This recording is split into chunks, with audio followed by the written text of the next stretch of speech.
और अब मैं आमंत्रित करना चाहूँगी department of youth affairs Himachal Pradesh से हमारे बीच मौजूद दीक्षा ठाकुर को कि वे मंच पर आएं और श्री मदन मोहन मालवीय जी पर अपना वक्तव्य प्रस्तुत करें।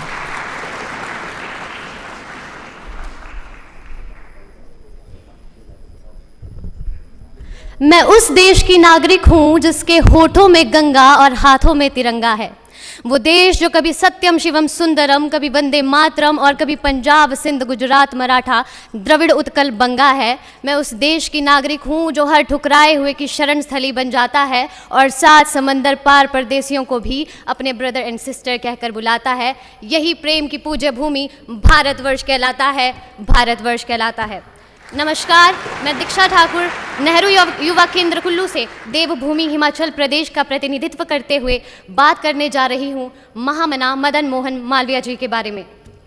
1857 की क्रांति की सफलता के बाद भारतीय जनमानस निराश सा हो गया था।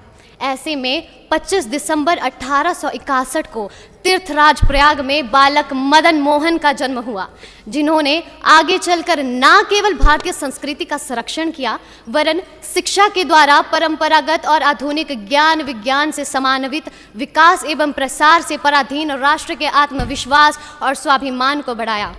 महामना की जीवन दृष्टि के 2 ही आधार थे, ईश्वर भक्ति और देशभक्ति। इन दोनों के उत्कृष्ट संश्लेषण ईश्वर भक्ति का देशभक्ति में अवतरण और देशभक्ति की ईश्वर भक्ति में परिपक्वता महामना जी की जीवन दृष्टि का विशेष पक्ष था। महामना सच्चे अर्थों के तपस्वी थे। सात्विक तप के सारे पक्ष उनमें विद्यमान थे। श्रीमद् भगवद गीता में वर्णित वाचिक, कायिक और मानसिक तप के वे साधक थे। सदा शुद्ध संकल्प युक्त रहना उनका मानसिक तप था। असत्य, अप्रिय और खोटे शब्दों का त्याग तथा सदा शुद्ध, प्रिय और मधुर वाणी का प्रयोग उनका वाचिक तप था। दूसरों की सहायता करना, समाज की सेवा करना और देश और जाति के लिए अपने शरीर पर होने वाले कष्टों की परवाह ना करना उनका शारीरिक तप था। महामना प्रखर राष्ट्रवादी और उच्च कोटि के देशभक्त थे।